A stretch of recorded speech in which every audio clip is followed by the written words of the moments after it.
तो आदाब, नमस्कार, गुड इवनिंग, सत श्री अकाल। एक बार फिर आप तमाम लोगों का स्वागत है क्राइम तक की कहानी के इस एपिसोड में। उम्मीद है पूरी फैमिली अच्छी होगी, अपना और अपनों का ख्याल रख रही होगी। इसी क्राइम तक की कहानी के एक एपिसोड में मैंने एक कहानी सुनाई थी आपको, धनी राम मित्तल नाम के एक शख्स की, जो एक ठग था, गाड़ियां चुरा चुरा कर बेचता था। न जाने कितनी ही बार कोर्ट में उसका जाना आना हुआ, क्योंकि जब पुलिस पकड़ती उसे कोर्ट ले जाती, कभी रिमांड के लिए, कभी मुकदमे की सुनवाई के लिए, कभी और किसी पूछताछ के सिलसिले में पेशी पे पेशी होती रहती।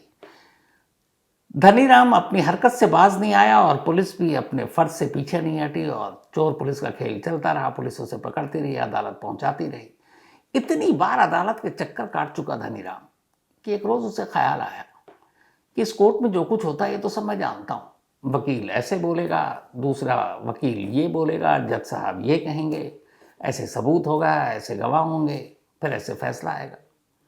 तो बोला, कहाँ मैं चोरी वोरी के चक्कर में पड़ा हुआ हूँ, मैं खुद ही अगर जज बन जाऊं तो क्या होगा। और इसके बाद धनीराम मित्तल हरियाणा की एक अदालत में बाकायदा जज की कुर्सी पर जाकर बैठ जाता है। करीब 6 महीने तक जज की कुर्सी पर बैठता है और इस दौरान न जाने कितने मुकदमों की सुनवाई करता है। कई को बेल देता है, कई की बेल खारिज कर देता है। और बाद में पता चलता है कि भाई साहब जो जज साहब की कुर्सी पे थे वो तो जज थे ही नहीं, वो तो एक फ्रॉड था, एक नटवर लाल था। कुछ वक्त पहले ही धनीराम मित्तल की मौत हुई है। तो ये तो कहानी इंडिया की थी। जिन लोगों ने नहीं सुनी, क्राइम तक के एपिसोड में देख सकते हैं। आज जो कहानी सुना रहा हूं वो और भी हैरान करने वाली है। इस दुनिया में जितने भी पेशे हैं, उस पेशे के लिए या तो पढ़ाई होती है, उसकी जानकारी होती है, फिर उस मकाम तक आप पहुंचते हैं। जैसे आप जर्नलिज्म की ही बात करें, अब आज के दौर में जर्नलिज्म, आपको जर्नलिस्ट बनना है, रिपोर्टर बनना है, तो उसके लिए अलग अलग जगह पर मास कॉम की पढ़ाई होती है। बच्चे मास कम्युनिकेशन में एडमिशन लेते हैं, पढ़ते हैं, फिर इंटर्नशिप होती है, फिर धीरे धीरे सीखते हैं। उसी तरीके से डॉक्टर बनना हो तो फिर आप नीट का एग्ज़ाम देते हैं, इंजीनियर बनना हो जेई का देते हैं, फाइनेंस का अलग, मतलब हर पेशे में जिसमें आपको जाना है, पायलट बनना उसकी भी पढ़ाई है, इंजीनियर बनना उसकी भी पढ़ाई है। तो आप पढ़ाई करते हैं, फिर आप तजुर्बा हासिल करते हैं, फिर धीरे धीरे आप उस पेशे में काम करते हैं। अब सोचिए कि एक शख्स जिसने ना पढ़ाई की, ना उसके पास डिग्री है, ना उसे कोई जानकारी है, और वो उस पेशे में उतर है बिना किसी डॉक्यूमेंट्स के, बिना किसी एक्सपीरियंस के, और ना सिर्फ उतर है बल्कि अच्छा करने लगे, तो आप क्या कहेंगे। कीनिया के हाईकोर्ट में एक अजीब कहानी सामने आई। कीनिया हाईकोर्ट में, उस वक्त कीनिया, ये 2020-21 की बात है, उसके बाद 22-23 तक भी चली, करप्शन और बहुत सारी चीज़ें कीनिया को अंदर ही अंदर खा रहा। वहाँ पे लोगों में बड़ा गुस्सा, गरीबी, बेरोजगारी, सब कुछ। तो ऐसे में बहुत सारे क्राइम, जुर्म भी हुए। एक शख्स चाहता था कि वो कुछ अच्छा करे दुनिया में, बट उसकी पढ़ाई लिखाई की तो उम्र निकल गई, कुछ कर नहीं पाया। लेकिन बचपन से डिबेट में और बोल चाल में बड़ा माहिर था। मतलब किसी भी टॉपिक पे उसके साथ कोई डिस्कशन करे, बहस करे, तो बहुत बढ़िया जवाब देता था।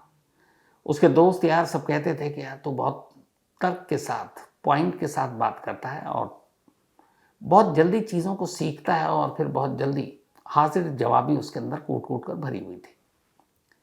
अब वो बड़ा हुआ, सोचने लगा क्या करूं, इधर उधर भटकता भटकता एक रोज अचानक उसे ख्याल आया कि क्यों ना मैं वकील बन जाऊं।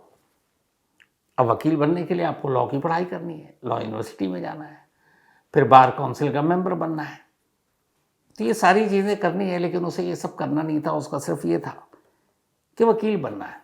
और वकील बनकर जो दोस्त और बाकी सब कहते हैं कि मैं बहुत ही होशियार हूँ, बड़ा टैलेंटेड हूँ, डिबेट अच्छा करता हूँ, बहस अच्छी करता हूँ, तर्क वितर्क अच्छा देता हूँ, तो ये तो मेरे लिए बड़ा आइडियल पेशा है, वकालत करना। अब दिमाग में आ गया, लेकिन बने कैसे, था तेज दिमाग। एक रोज उसने वकील बनने के लिए जो कीनिया के बार काउंसिल और वहाँ की जो लॉ डिपार्टमेंट है, उसके पूरे सिस्टम को हैक कर लिया। सिस्टम को हैक करने के बाद उसने ये तलाश करना शुरू किया कि जो भी यहाँ पे रजिस्टर्ड हैं लॉयर, वकील, उनमें सबसे करीब ऐसा कौन है जिसका नाम मुझसे मिलता जुलता है, या तो नाम का पहला अक्षर या दूसरा? इस शख्स का नाम था ब्रायन मवेंडा। अब ब्रायन मवेंडा ने वहाँ के बार काउंसिल और वहाँ की जो लॉ सोसाइटी है उसके सिस्टम को हैक किया और अब उसमें नाम ढूंढने लगा वकीलों के। ढूंढते ढूंढते ढूंढते अचानक उसे एक नाम दिखाई दिया। वो नाम था ब्रायन मवेंडा, लेकिन आगे एक शब्द और था और वो शब्द था एंटविगा। अब एंटविगा इसका नाम नहीं था, लेकिन ब्रायन मवेंडा था। और वो एक वकील जो वहाँ रजिस्टर्ड था, उसका नाम था ब्रायन मवेंडा एंटविगा। उसने कहा ये बेस्ट है। अब उसने सिस्टम हैक करने के बाद उसका पूरा लॉगिन पासवर्ड लिया, अब नया अपना प्रोफाइल बनाया। नाम तो वही रखा, लेकिन उस प्रोफाइल में जो असली ब्रायन मोवेंडा था उसकी तस्वीर बदलकर अपनी तस्वीर लगा दी, अपना मेल आईडी डाल दिया नया, मतलब सब कुछ अकाउंट्स अपना पूरा क्रिएट कर दिया। और अब वहाँ की लॉ सोसाइटी और बार काउंसिल में एक तरह से वो रजिस्टर्ड हो गया, हाई कोर्ट में प्रैक्टिस करने के लायक एक वकील। अब इसने यहाँ सब कुछ कर दिया। अब इसके बाद ये है कि प्रैक्टिस शुरू करनी है। तो सबसे पहले वो इधर उधर पता करता है, फिर कहता है कि पहले लॉ फर्म में चलते हैं, यहाँ लॉ फर्म में छोटे मोटे केस मिलते हैं, उसमें शुरुआत करता हूँ, फिर आगे देखेंगे, क्योंकि ये भी डर है कि पकड़े ना जाए। अब वो कीनिया में ही एक नैरोबी में एक ठीक ठाक लॉ फर्म उसको ज्वाइन कर लेता है, वहाँ नौकरी शुरू कर देता है। ऑलरेडी वो चूँकि उसके पास वो सर्टिफिकेट था, क्योंकि हैक करके उसने ब्रायन मेवेंडा एंटविगा के नाम पर अपना कर रखा था, फोटो उसके थे, ईमेल आईडी उसके, नंबर उसने उसमें डाल रखे थे, फीस भी उसने अपने तरीके से डाल रखा था उसी को। तो उस लॉ फर्म में नौकरी मिल गई, काम करने लगा। लेकिन लॉ फर्म की जो कंपनी में काम था वो फाइनेंस से जुड़ा हुआ ज़्यादा था, और इसमें उसकी दिलचस्पी कम थी। उसको चाहिए था सिविल मैटर, क्रिमिनल मैटर, खासतौर पर क्रिमिनल मैटर। तो लॉ फर्म में कुछ दिन काम किया, लेकिन कुछ ऐसे केस थे जिसमें उसने मन से काम नहीं किया, उस केस का कचरा हो गया। एक दो केस ठीक ठाक निकला, लेकिन बाकी केस में वो लॉ फर्म जो हार गई। ठीक रहा, इस पर फूटा और ब्रायन को निकाल दिया गया। अब वो लॉ फर्म से बाहर हो गया। अब उसने सोचा क्या करें, फिर उसे लगा नहीं, ये फाइनेंस की कंपनी का मतलब नहीं है। उसने कहा कि अब सीधे हाई कोर्ट में प्रैक्टिस करते हैं। भाई पहुंच गया हाई कोर्ट। पहले इसने हाई कोर्ट की सारी चीज़ों की रेकी की। जाता एक आम आदमी की तरह हाई कोर्ट में बैठता, देखता वकील कैसे आते हैं, वकील कैसे बात करते हैं, क्या क्या बहस होती है, दलीलें क्या होती हैं, सबूत चश्मदीद क्या होता है, पूरा जो एक कोर्ट का जो प्रोसेस है उसने वहाँ बैठकर सीखा हफ्तों महीनों। इसके बाद उसे लगा कि नहीं, अब उसे सब कुछ पता चल गया, अब बस केस चाहिए। अब वो हाई कोर्ट में बाकी वकीलों से भी कुछ दोस्ती की, बोला मेरी अच्छी कुछ शुरुआत हो जाए। कुछ वकीलों ने मदद कर दी।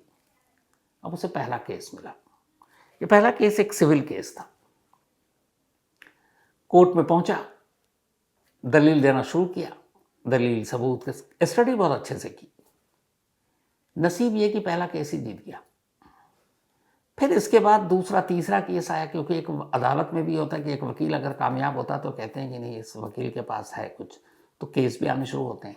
कुछ सीनियरों ने भी उसकी सिफारिश की, उसके पास अब केस आने लगे। दूसरा केस आया, वो भी जीत गया। तीसरा, चौथा, पांचवा, करीब 10-12 केस जीत गया लाइन से, और अभी तक एक भी हार नहीं है। फिर इसने कहा कि अब कुछ और केस देखने हैं, तो अब ये क्रिमिनल केस की तरफ गया। अब ये वहां पे भी केस लड़ने लगा, क्रिमिनल सिविल इस तरीके से चलता रहा। फिर इसने सिविल छोड़ दिया और सिर्फ क्रिमिनल लड़ने लगा। एक केस जिसमें लोअर कोर्ट ने एक शख्स को 21 साल की सजा सुनाई। अब यह था कि उस केस में कुछ नहीं होगा। अच्छा, ये उन केस पे ब्रायन खासतौर पर नजर रखता था जिस केस में ये है कि जीत की कोई उम्मीद नहीं है, और कोई अच्छा खासा वकील, बड़ा वकील उस केस को हाथ में भी नहीं लेता कि नाम खराब होगा, क्योंकि हारना है। हारते हुए केस को कौन लेना चाहेगा। लेकिन ये तो आया ही था एकदम फ्रॉड के रास्ते। इसे ये था कि जिसे सब ठुकरा दें, अगर मैं उस केस को लेकर जीत जाऊं तो मेरा तो नाम होगा। फिर इसके सामने केस जो आया एक चैलेंजिंग केस था। 21 साल की सजा हो चुकी थी। सारे वकीलों ने, जो नामी थे, जिनका अपना ये था कि नाम खराब हो, वो पीछे हट गए। किसी एक वकील ने इससे कहा तू ये केस ले ले, उसने उस केस को लिया और कमाल देखिए उस केस में उसको बरी करवा दिया। अदालत में जिस तरीके से ये बहस करता, दलीलें रखता, सबूतों गवाहों पर ये जो काम करता, मतलब तेज दिमाग। अब इस तरह करते करते 26 मुकदमा लड़ा ये शख्स ब्रायन मवेंडा नैरोबी हाई कोर्ट में, और 26 के 26 मुकदमे में जीत दिला दी। मतलब 26-0 इसका स्कोर था, सारे केस जिता दिए। और उसकी वजह यह थी कि हर केस की ये स्टडी करता, हर केस की कमज़ोर कड़ी, मजबूत कड़ी, उन सबको, मतलब जो एक पेशेवर वकील करता सेम वही करता। एक बेहतरीन वकील था, बस एक माइनस पॉइंट ये कि उसके पास वकालत की कोई डिग्री नहीं, वकालत के लिए कोई सर्टिफिकेट नहीं जो ओरिजिनल हो, एक फेक था। एक किसी और वकील के नाम पर ये सब कुछ कर रहा था। अब 26 मुकदमा जीत गया, सर्किल में इसका धीरे धीरे नाम होने लगा। लेकिन तभी 2023 में अचानक कहानी पलट गई। एक रोज ब्रायन मवेंडा एंटविगा, जिनके नाम पर, जिनके सिस्टम को हैक कर इसने अपनी तस्वीर लगाकर, अपना ईमेल आईडी और सब कुछ बदल कर ये प्रैक्टिस कर रहा था, उनको प्रैक्टिस का सर्टिफिकेट चाहिए था। एक टर्म, मतलब एक टाइम होता है फिक्स, जिसके बाद आपको रिन्यू कराना होता है।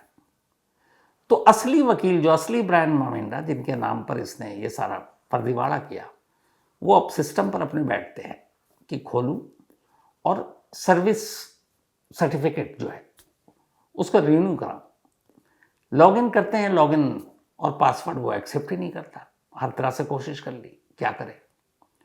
फिर वो लॉ सोसाइटी के पास मेल करते हैं और उनके पास जाकर शिकायत देते हैं कि मुझे ऐसे ऐसे सर्टिफिकेट चाहिए, लेकिन मेरा login, ID, password, bar council की ये सारी चीज़ें काम ही नहीं कर रही, हो ही नहीं रहा। तो उनकी शिकायत पर अब लॉ सोसाइटी ने उनका जो रजिस्ट्रेशन नंबर जो भी था उसके ज़रिए फिर लॉगिन किया। जब लॉगिन किया तो पाया कि भाई है तो इनका नाम, लेकिन तस्वीर किसी और की है, ईमेल आईडी किसी और का है, फ़ोन नंबर किसी और का है। अब वो हैरान, बोले कि भैया ये तो है तो तुम्हारे यहाँ सब कुछ, लेकिन ये तो कोई और बंदा है। अब ये हुआ कि कौन बंदा है भाई। तो तब तक ये 26 मुकदमा जीतने के बाद अच्छा खासा पॉपुलर हो चुका था। हाईकोर्ट में कुछ वकीलों ने बता दिया उसके दोस्तों ने, ये तो ब्रायन मवेंडा है यार, इसका तो ट्रैक रिकॉर्ड बहुत अच्छा, क्या वकालत करता है। अब पता चला नहीं, ये तो फेक है, इसके नाम पर उसने सारा खेल किया है। तो ये होगा कि शायद हो सकता है किया हो, वो भी वकील हो, उसके पास भी प्रैक्टिस करने की परमिशन हो, रजिस्टर्ड हो बार काउंसिल से और लॉ सोसाइटी से वहाँ के कीनिया के। लेकिन अभी तक भेद खुल चुका।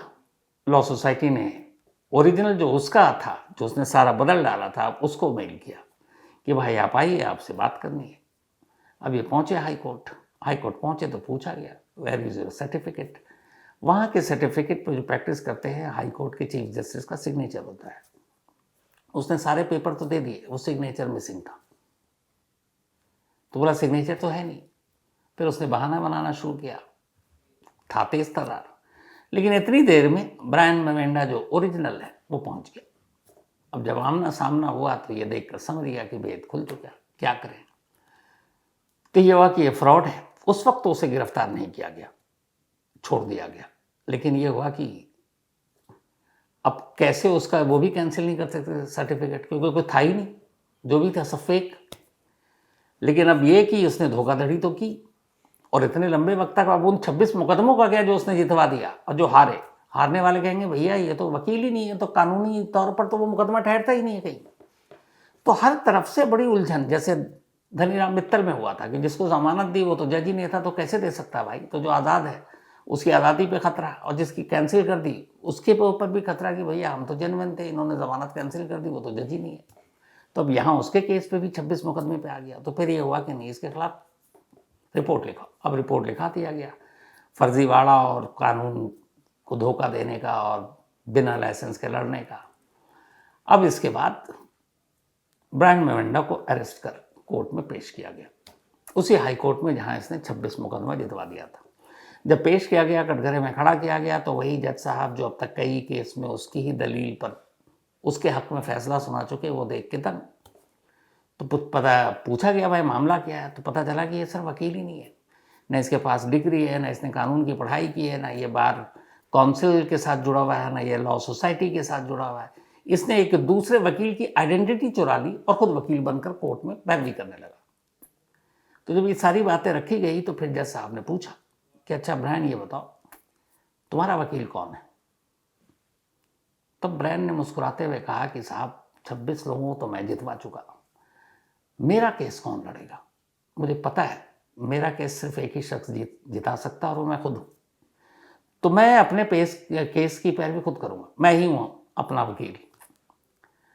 अब वहां कानून ऐसा है कि अगर वो सामने वाला कह रहा है तो आप मना नहीं कर सकते। बहुत सारे सिविल लोग भी, आम लोग भी अपनी पैरवी करते हैं, तो मजबूरन जज साहब को कहना पड़ा कि ठीक है पैरवी कीजिए। अब इसके बाद एक फर्जी वकील की हाई कोर्ट में असली मुकदमा पहली बार शुरू हुआ। सामने वो, दूसरी तरफ दूसरा, कि भाई उसकी आइडेंटिटी चुराई, वो भी है, सारी चीजें सामने रखी गई, वो दलील देता गया। इस दौरान में जब ये मुकदमा चला तो पूरे केनिया में ये खबर सुर्खियों में, और एक बड़ी तादाद उन लोगों की थी जो ब्रायन मवेंडा के सपोर्टर बन गए। लोग, ये उस वक्त एक बहस छिड़ी कि एक शख्स जिसने कोई कानून की पढ़ाई नहीं की, जिसके पास कोई डिग्री नहीं, जो कहीं से वकील नहीं, लेकिन कितना तेज दिमाग, कितनी अच्छे तरीके से उसने पैरवी की, उन लोगों को जिताया। तो क्या ये ज़रूरी है कि किसी पेशे में उस पेशे का स्पेशलिस्ट बनने के लिए उस पेशे की पढ़ाई की जाए? अगर ब्रायन मविंडा जैसे लोग बिना पढ़े, बिना कानून की डिग्री लिए हुए इतनी बेहतरीन प्रैक्टिस कर सकते हैं, इतने अच्छे वकील बन सकते हैं, तो फिर क्यों नहीं उसको इजाज़त देनी चाहिए? तो वहाँ इस बात पे बहस शुरू हो गई। खैर, इसके बाद मुकदमा चलता रहा और आखिर में जो जेल जाना था, ब्रायन मविंडा ने अपना ही केस ऐसा लड़ा कि अदालत को पहले उसे ज़मानत देनी पड़ी। ज़मानत उसने खुद अपनी मुकदमे की पैरवी कर खुद से दी और फिर बाद में उसे राहत मिल गई, वो बरी हो गया। तो एक ऐसा वकील जो फर्जी वकील बनकर 26 मुकदमा जीतता है, और उसी फर्जी वकील का जब भांडा फूटता है तो पहली बार असली वकील बनकर बिना सर्टिफिकेट और डिग्री के अपना केस लड़ता और अपना मुकदमा भी जीत लेता है। उसके ऊपर कीनिया में कुछ डॉक्यूमेंट्री भी बनी है। तो है ना कमाल का दिमाग। इसी पे ये बहस आई थी और मुझे भी इस पे जो कई लोगों की बातें थी कि ज़रूरी नहीं है कि आप किसी पेशे की पढ़ाई करें तो ही आप माहिर हो सकते हैं। आपका दिमाग अगर तेज़ है तो आप कुछ भी दुनिया में कर सकते हैं। ये डिग्रियां, ये बाकी चीज़ें तो सिर्फ एक तमगा होता है। कई लोगों के पास डिग्रियां होती है लेकिन वो ऊंचाई को छू नहीं पाते हैं। तो इसीलिए वो लोग, बहुत सारे ऐसे हैं जो, अभी सुन रहा था मैं, 10वीं में फेल हो गए, IAS बन गए। हमारे देश में कुछ ऐसे टॉप इंग्लिश न्यूज़पेपर के एडिटर रहे जो 10th 11th पास थे, नाम कमाया। तो इसीलिए डिग्री एक डिग्री होती है, असल इम्तिहान आपके दिमाग का होता है और आपके जुनून का होता है कि आप क्या हासिल करना चाहते हैं। तरीका बेशक गलत था उस शख्स का, लेकिन जो उसने पैरवी की कोर्ट में, उसके अपोजिट जो थे वकील, वो भी उसकी दाद देते थे। तो ये थी आज की कहानी। कैसी लगी बताइएगा ज़रूर, और कहानी ख़त्म करूँ उससे पहले वही अपना सिलसिला। विजय ठक्कर साहब, हैप्पी बर्थडे आपको। हमेशा आप अच्छे रहें, खुश रहें, यही मेरी दुआ है। आज दोपहर से मेरा छोटा शकील, मतलब शकील हमारे कैमरामैन, आप लोगों को पता है उन्हें अच्छी तरीके से सभी को, उसने मुझे बताया कि आज आपका बर्थडे है। तो फिर मुझे भी डेट याद नहीं था, लेकिन जब उसने बताया तो पता चला। तो आपसे फिर वो मुलाकात भी याद आ गई। क्राइम तक फैमिली मेम्बर बहुत सारे लोग जो नहीं जानते हैं, हालांकि आप लोग जानते होंगे, वैसे विजय ठक्कर नाम के बहुत सारे होंगे, लेकिन मैं जिनको विश कर रहा हूँ ये हमारे शेयर मार्केट गुरु हैं और यूट्यूब पर छाए रहते हैं। और क्या ये, हालांकि मेरी नॉलेज ABCD कुछ भी नहीं है शेयर मार्केट, सेंसेक्स, निफ्टी के बारे में, ज़ीरो है। लेकिन जितना मैंने सुना तो ठक्कर भाई, ऑल द बेस्ट, यूँ अच्छा करते रहें, छाए रहें, यही मेरी दुआ है। और शकील भी आपको विश कर रहा है, तो हैप्पी बर्थडे विजय ठक्कर साहब। साथ ही आज प्रीति, इनका भी बर्थडे है, तो हैप्पी बर्थडे प्रीति, आप हमेशा अच्छी रहें, खुश रहें। भेजा सुनील ने है। इसके अलावा सन्वी सिंह, इनका भी आज बर्थडे है, तो हैप्पी बर्थडे सन्वी। और ये भेजा आरिफ इकबाल ने है। साथ ही मोहनी, मोनी का भी आज बर्थडे है, तो हैप्पी बर्थडे मोनी। हमेशा अच्छी रहो, खूब खुश रहो, पढ़ो लिखो, माँ बाप का नाम रोशन करो। और ये भेजा है राम मिलन जी ने, राम मिलन की बिटिया हैं मोहनी। तो इसके साथ ही कहानी में आज इतनी ही। अब आपसे मुलाकात होगी कल रात 9 बजे किसी नई कहानी के साथ। तब तक अपना और अपनों का ख्याल रखिएगा। Thank you very much.